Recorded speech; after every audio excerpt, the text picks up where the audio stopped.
Bienvenidos a Fuera de Plano, un podcast de historias con historia.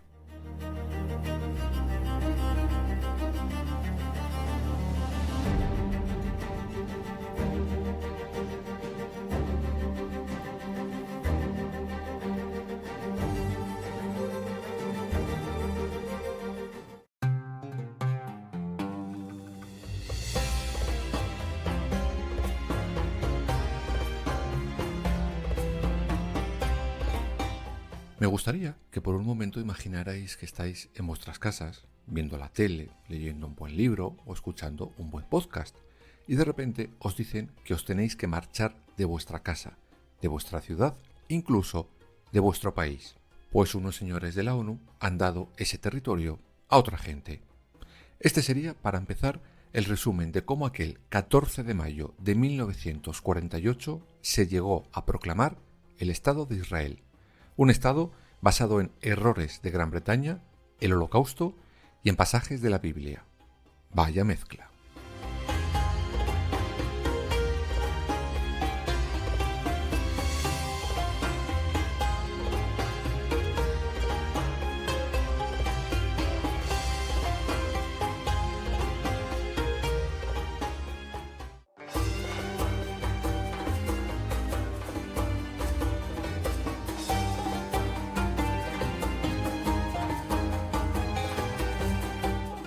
Vamos para empezar a entender todo este desbarajuste, a ver qué hay de verdad y de leyenda en esos pasajes de la Biblia. Sobre todo con el gran momento, el éxodo del pueblo de Israel hacia la tierra prometida, esa que siglos después reclaman como suya. De primeras, una vez más, dejar claro que cuando en este podcast hablamos de religión, solo nos referimos a los datos históricos que se pueden o no probar sobre pasajes de cualquier libro sagrado, luego que cada cual crea en lo que le dé la real gana. Como siempre, mientras no se lo impongas a nadie y no te lo costemos los demás, eres libre de creer en lo que quieras. Pues bien, de primeras, ese famoso éxodo, según los historiadores, tiene poco, muy poco de realidad. Vamos, nada.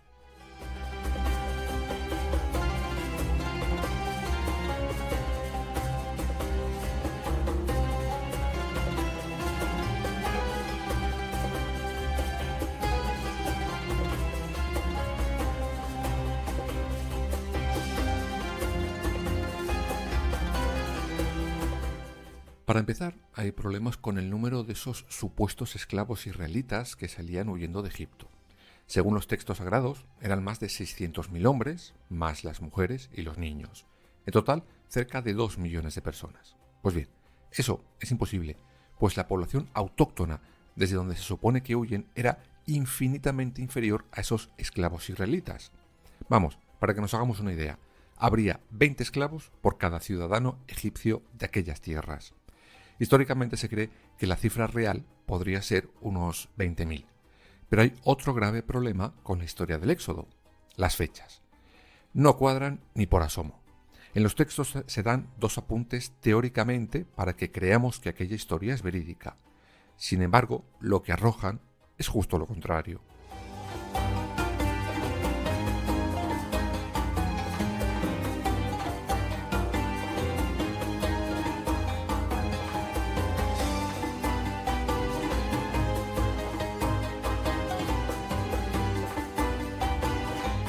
La Biblia dice que el Éxodo se produce 480 años antes de la fundación del Templo de Salomón en Jerusalén.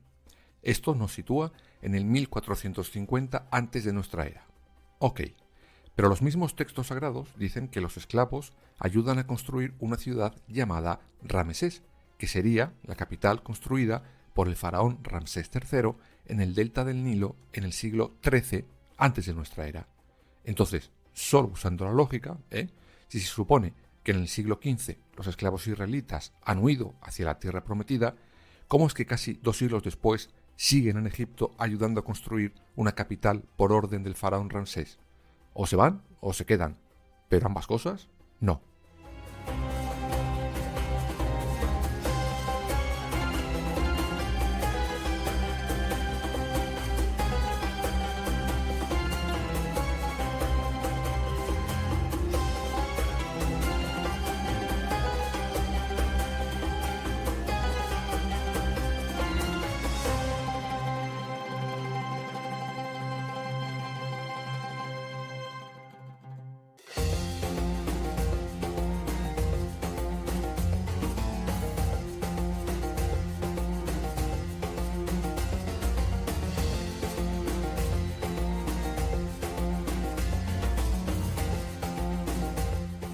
Para los historiadores, otro punto clave es que semejante marabunta de gente, casi 2 millones, recordemos, recorriendo durante tanto tiempo las tierras, desde Egipto hasta su tierra prometida, habría dejado huellas arqueológicas, algún resto, el que fuera.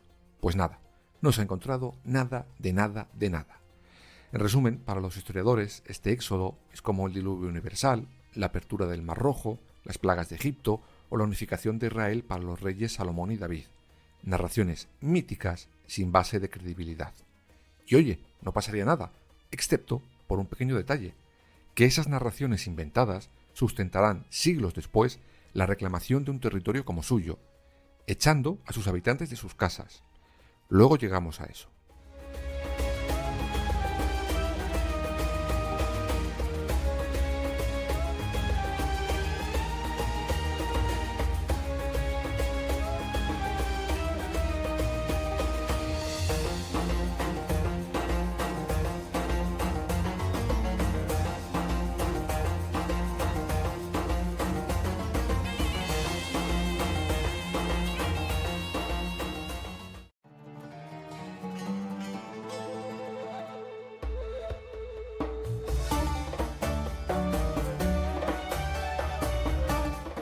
Pero ¿cómo llegamos de ese supuesto éxodo a la proclamación del Estado de Israel basándose en leyendas? Pues para empezar hay que decir que sí es cierto que en muchos lugares donde vivían los judíos estos acababan siendo expulsados. No tenemos que mirar muy lejos, recordemos el edicto de la Alhambra, cuando los reyes católicos ordenan a los judíos salir por patas de este país si no se convertían al cristianismo.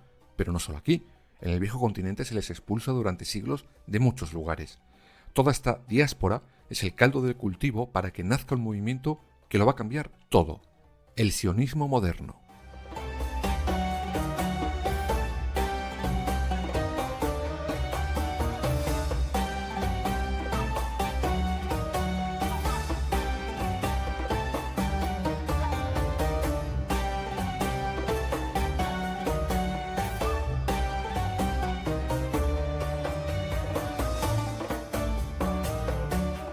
Para no hacerlo demasiado tedioso, el sionismo moderno nace a finales del siglo XIX, teóricamente como un movimiento de liberación nacional para los judíos, cuyo objetivo es la libre autodeterminación del pueblo judío.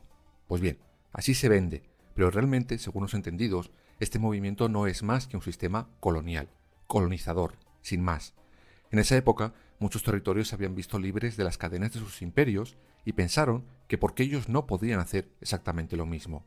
Pues bien, con el sionismo, en plena efervescencia, se empiezan a buscar posibles lugares donde el pueblo judío pudiera establecer su patria definitiva. Y las opciones no pudieron ser más variopintas.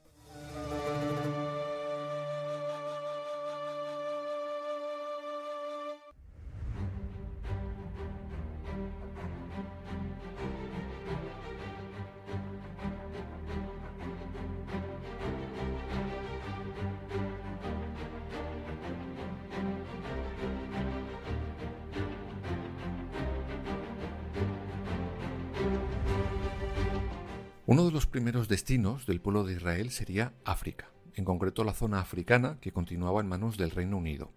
En principio los sionistas aceptan esta oferta, pero dejan claro que no renuncian a que Palestina sea suya, una Palestina que estaba en manos del Imperio Otomano por aquellos años. De hecho, en 1902 el sultán ofreció a los representantes israelitas territorios como Mesopotamia o Siria, pero jamás Palestina. Pues nada, vamos a buscar otro punto en el mapa mundi. De África nos vamos a Rusia.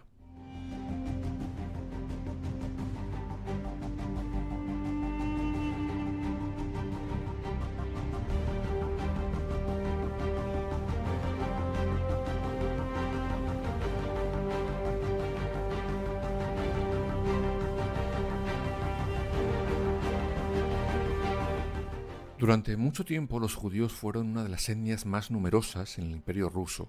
Pero cuando estalla la revolución bolchevique, estos empiezan a ser perseguidos y sus sinagogas expropiadas.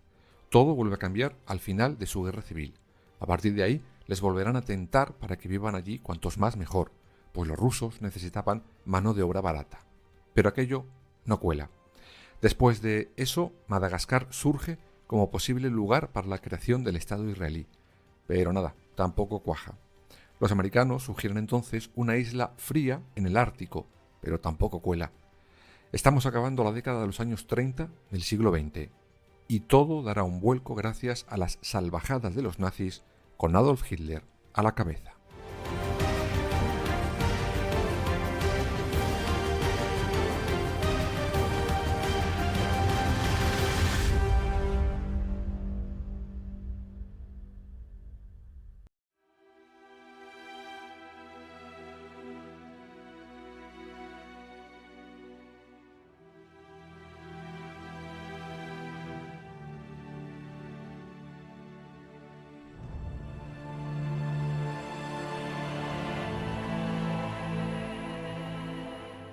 Y es que el holocausto nazi dará alas al movimiento sionista. Evidentemente, lo que allí estaba ocurriendo con los judíos estaba asegurando las simpatías internacionales hacia Israel, y de eso se aprovechan los miembros del movimiento sionista. Además, hay cierto malestar general contra el mundo árabe de Palestina, también a nivel internacional. De hecho, durante los años anteriores se habían producido ya en Palestina diferentes movimientos bélicos entre los árabes que vivían allí y los judíos que estaban llegando a esos territorios. Unos territorios, los de Palestina, que estaban bajo el protectorado de Gran Bretaña. Llegamos, pues, al tercer vértice que os comentaba al arrancar el capítulo: los errores de Gran Bretaña.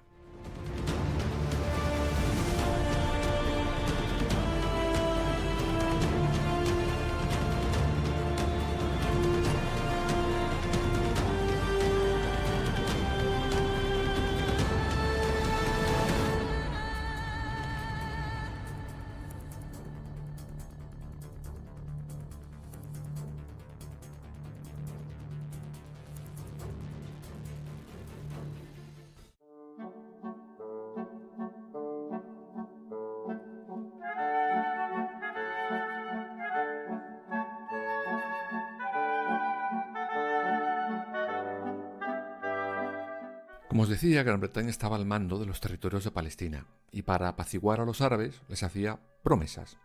Tranquilos, que los judíos que vienen son buenos y es positivo que vengan para vosotros, viviréis en amor y libertad, tururú.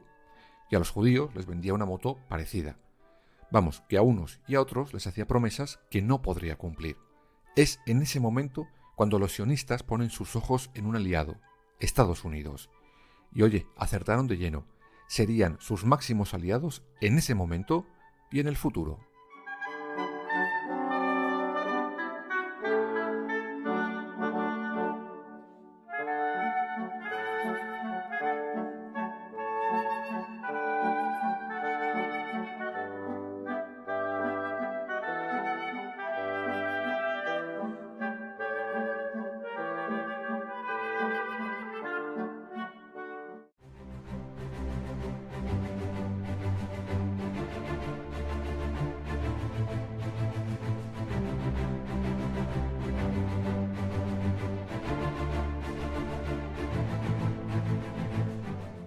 Es en este momento en el que la recién creada Organización de las Naciones Unidas proclama la Resolución 181.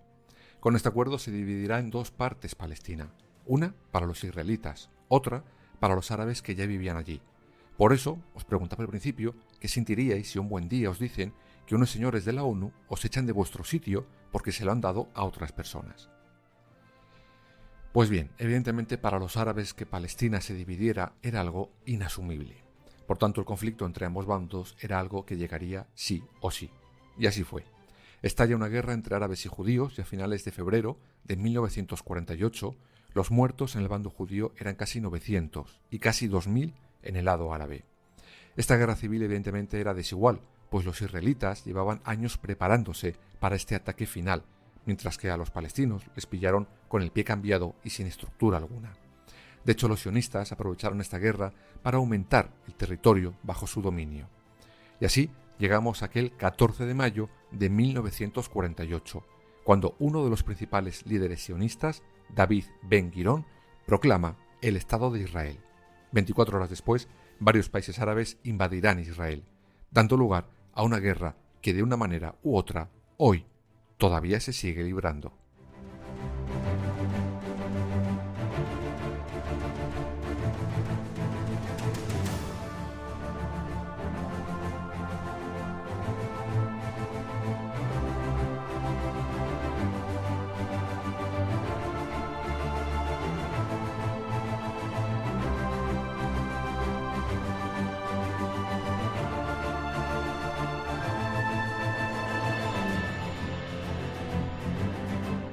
Basar tu reclamación de algo en escritos de un texto, por muy sagrado que sea, no es buena prueba, la verdad.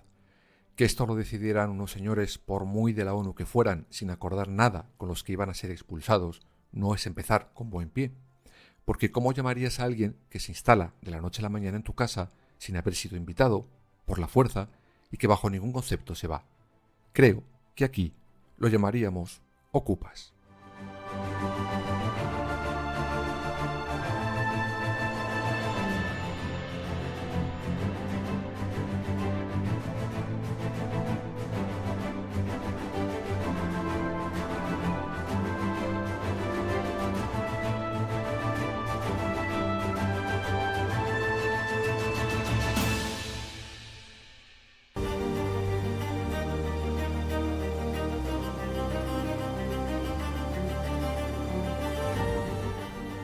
Fuera de plano. Suscríbete en las principales plataformas y síguenos en nuestras redes sociales, Instagram, Twitter y Facebook.